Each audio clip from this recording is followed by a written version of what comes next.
vậy là Hoa em muốn tám nhỉ? Câu hỏi rất là hay.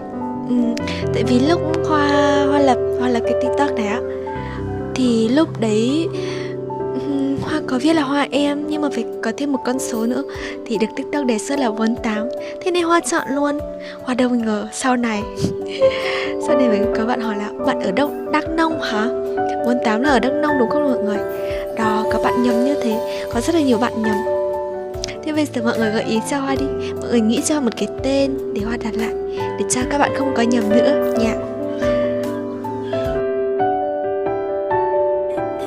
Trái tim nhớ thương mỗi anh thôi, em thề là sẽ luôn ở bên nếu anh không từ chối. Nói mấy câu hẹn thề ngọt trên môi, ai còn tin những thứ xa xôi, có lẽ phải tìm cánh tay